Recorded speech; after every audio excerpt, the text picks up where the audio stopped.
If there is one thing transparent in Nepal, that's corruption. Every prime minister in the last 20 years, they are allegedly facing serious corruption charges with evidences. There are only few names known. One is Purushottam Yadav, who studied in Sarda University here. Other is Sabal Gautam, little known. Today there is no dialogue and reconciliatory process pursued across the party lines. I think it will be a combination of Bangladesh and Sri Lanka, in Nepal. So I fear that because leaders have really become corrupt and they are not respected by the people. Nepal recognized India's role in Nepal traditionally, and China also recognized the larger role of India in domestic crisis at times. But what happened after the exit of the monarchy? It created a huge void. China started suspecting the role of India, less of India. But why did India bring Western countries in Nepal? But now, with the government gone, they have to sit in the negotiation with all the parties.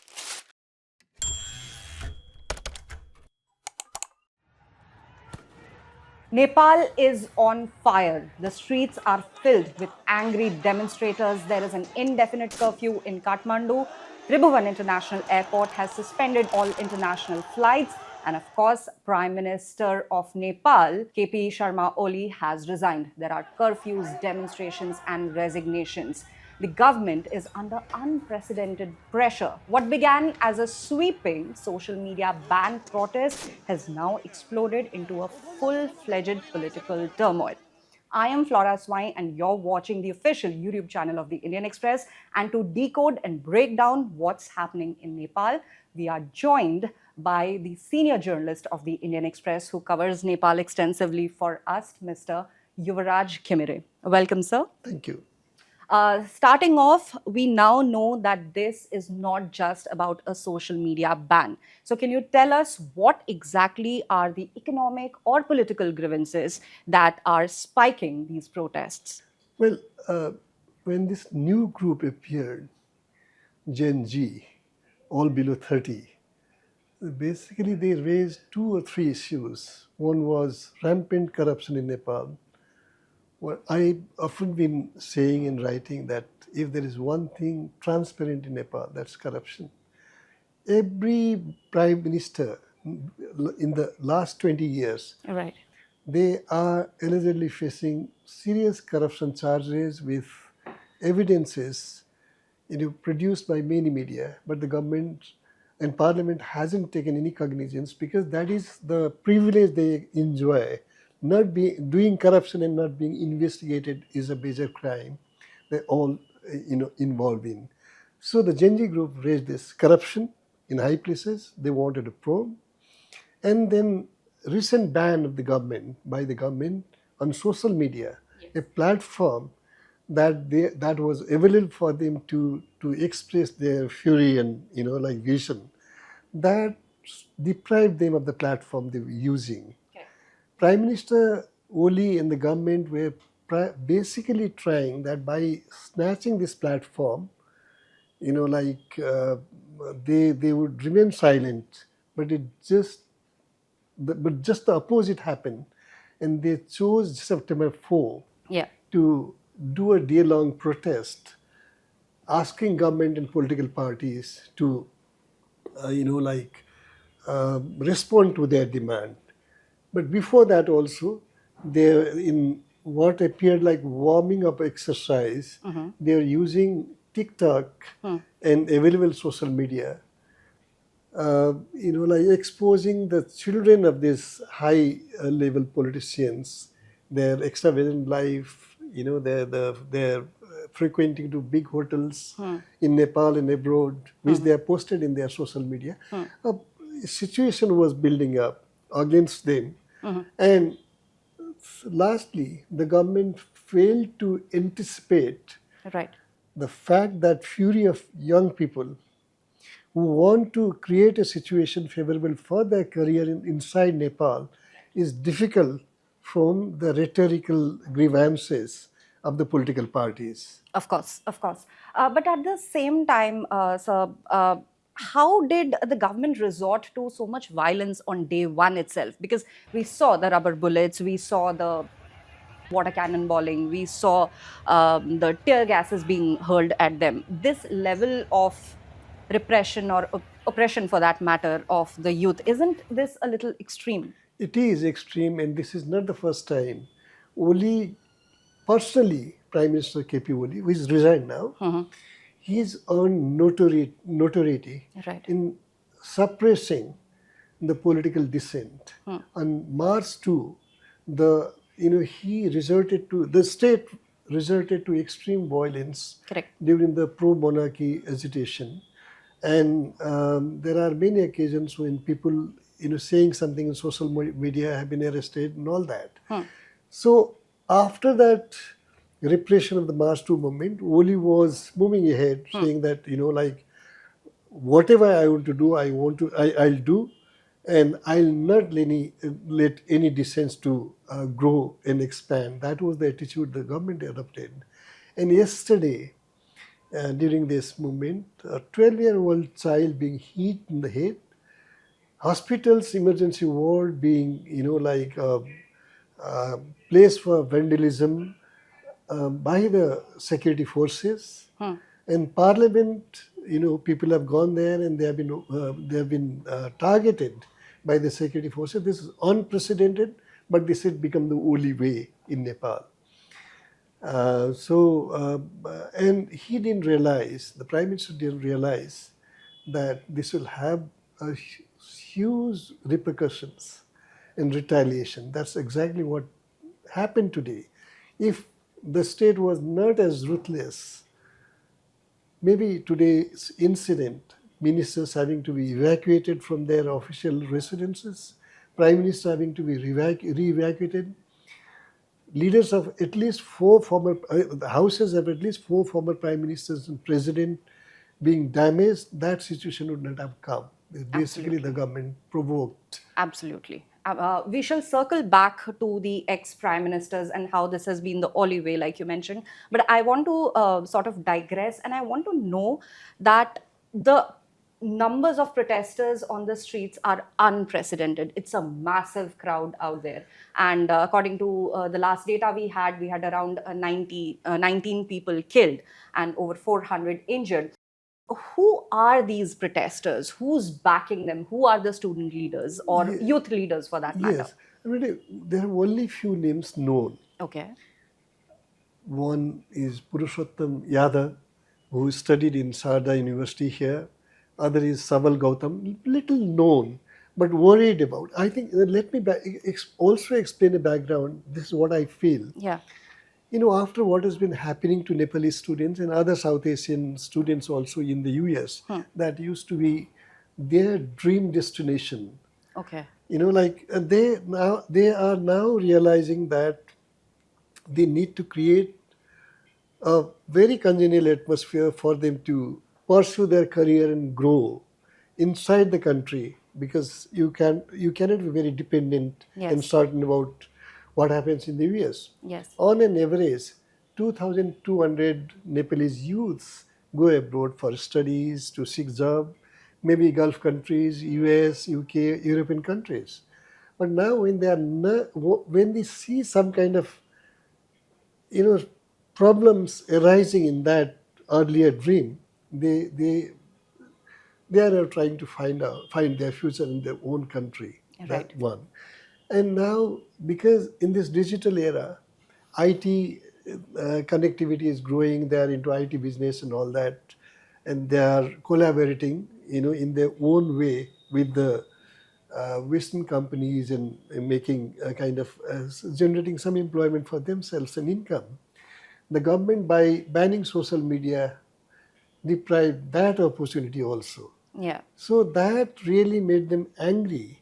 And again, the anger of political parties in Nepal, which are led by people above 60, and the anger and vision and dream of people below 30, they are two different things. And in a government didn't anticipate Yeah. that, like torturing them or provoking them would bring a disaster consequences compared to the way when nothing perhaps happened when government crushed the dissent of political party. I think that's where the government made a big mistake. Absolutely. I want to circle back to Nepal's history in the last 17 years, probably.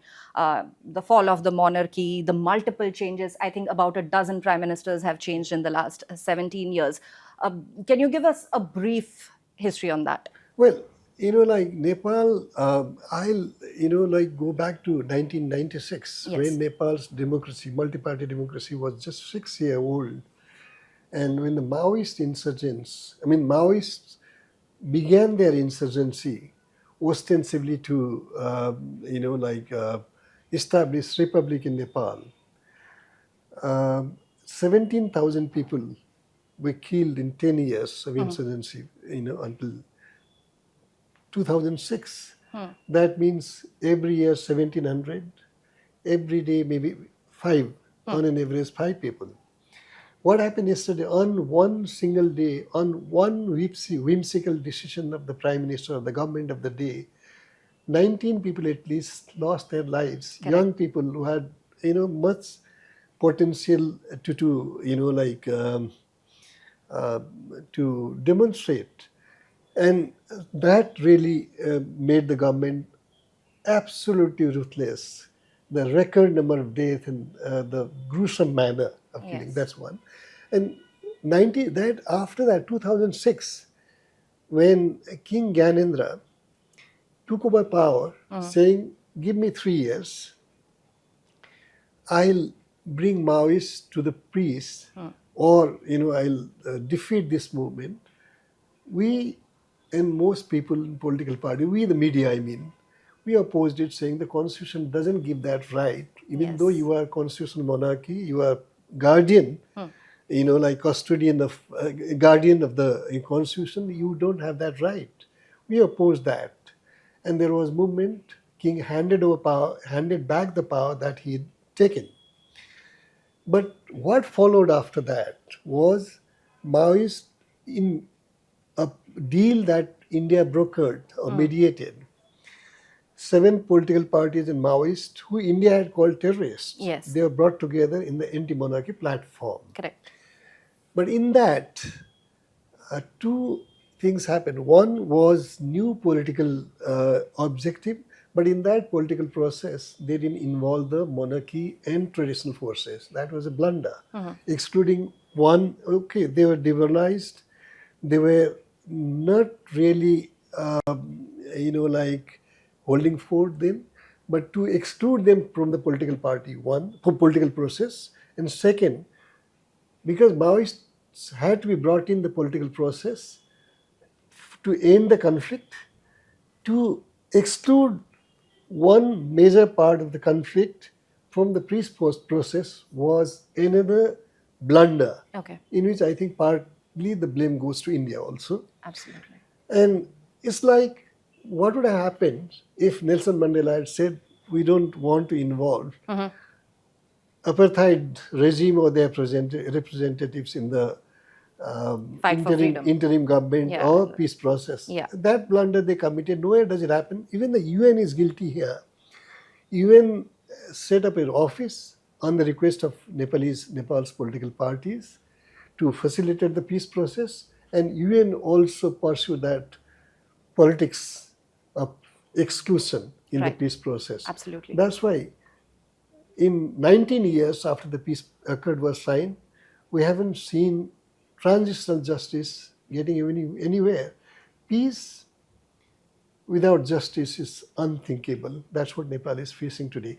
So after the king's exit, political parties took all the liberty to be corrupt, to be above law, and not to be accountable.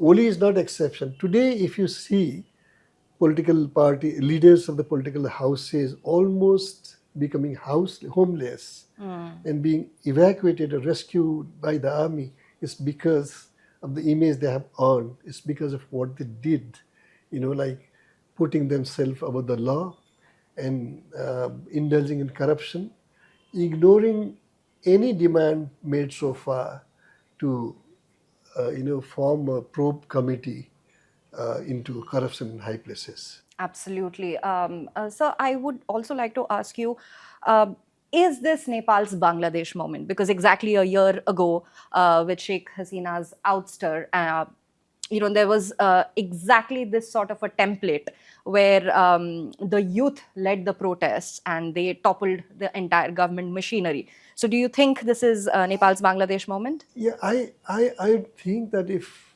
if today there is no dialogue and, reconciliatory process pursued across the party lines, I think it will be a combination of Bangladesh and Sri Lanka, in Nepal. Ah, So I fear that because leaders have really, really become corrupt and they are not respected by the people. And we in the media had been warning about that. If a process, violent process begins at some point, it won't end. But, power makes people blind, and that's what they did. right. How do you think New Delhi is viewing this turmoil? The Ministry of External Affairs put out a statement this morning saying that as an ally and as a neighbor, we are closely following the developments. So, how do you think New Delhi is viewing this? And at the same time, KP Sharma Oli's relations with India. What are your thoughts and comments on it? Well, the two parts of it. One is definitely India would be worried for situation next door. But uh, after 2006, when India really took the lead role, it didn't know where to stop. In fact, India had declared Maoist terrorists, but India also worked with the Maoists to allegedly to bring peace in Nepal. Right. You cannot, I mean, both things cannot be right. Either, I mean, you cannot be calling Maoist terrorists and collaborating with them. And India didn't let Nepali people to decide, the future agenda of politics because India supported the republic agenda. I think, government of Manmohan Singh was very, very divided. It will be a slightly longer thing, but let me explain. Yes, please. Dr. Karan Singh was sent as emissary to Prime Minister Manmohan Singh with a message that the king must hand over power to the political parties, which king readily did, and with the assurance that India would continue to support twin pillar theory, meaning multi-party democracy and constitutional monarchy. With that message, when Karan Singh met the king, he conveyed it to Manmohan Singh, who was in Germany. Then he welcomed it and congratulated both sides. Yes. Then suddenly after that, the foreign secretary of the time said, India would do whatever the people of Nepal would do. That means, and on behalf of the people of Nepal, Baburam Bhattarai, who had already been very closely, working with India, he said, we don't want monarchy in any form. That became the voice of the people without letting people in general to get involved, because it would have a very lasting impact on Nepal's future in politics, whether they want monarchy or they don't want monarchy. Even the monarch himself could have said 21st century Nepal doesn't want monarchy. That situation was not given. And the decision to suspend monarchy, which had, a social, political and administrative kind of role in the past, was exited. It created a huge vacuum. And after that, Nepal recognized India's role in Nepal traditionally, and China also recognized the larger role of India in domestic crisis at times. But what happened after the exit of the monarchy? It created a huge void. China started suspecting the role of India, less of India. But why did India bring Western countries in Nepal next door to China? Then China started coming in a big way. Now China is the most important force which also influences Nepal's domestic politics. After all, they have huge investment, Right. and you will seek a favorable regime. Thus, unfortunately, I think that aberration and what they also said, India didn't honor the message given by its prime minister. That has created certain inner doubts in the mind of the people. That after all, in Nepal-India relation, it has to be open diplomacy. There should not be any space with each other doubting others' role. That's unfortunately what happened, and Nepal is paying the price for that. And in all the major political decisions after 2006, only these 7 or 8 leaders decided. Even the constitution, when the constitution was promulgated in 2015, not a single article, 308 articles, not a single article of the constitution was debated in full parliament or constituent assembly. Not a single amendment was allowed to be moved. There is a crisis. This constitution, Definitely. people, there is no sense of ownership of that constitution. I just want to relate one thing. Yes, sir. When India had its constitution assembly, they debated everything about what may come in the life of independent India, imaginary problems even. And from Nehru to Syama Prasad Mukherjee to Sardar Patel, they would not get along, Yeah. but they worked together, and that had a larger ownership. In Nepal, I told you, Yes. you excluded traditional forces, you excluded monarchy, which had a very larger historical role to play in, uh, in creating Nepal and maintaining its independence. Nepal never became any colony. You didn't recognize that role, didn't give any space. That's why it doesn't have a larger ownership, and this constitution is gone. I mean, by the time this movement will come to some kind of peace initiative, this constitution is gone. That will be the first condition. That's my next question. And now that Prime Minister Oli has resigned, the constitution might get dissolved. The latest update that we have is the protesters have stormed the parliament building. What do you think is a realistic road ahead? Do you think there will be snap elections? Do you think there will be an interim government or a caretaker administration like in Bangladesh? Or do you think this crisis will deepen beyond control? Well, it depends on the wisdom or lack of it on the part of the people leading this procession. I understand the group, given their age, group and all that, they reacted in the way, especially in the face of this repressive act of the government, they reacted in a manner they thought they should do. But now, with the government gone, they have to sit in the negotiation with all the parties, not an isolated thing the kind of, not the kind of what the 2006 winners did, excluding one huge, that one.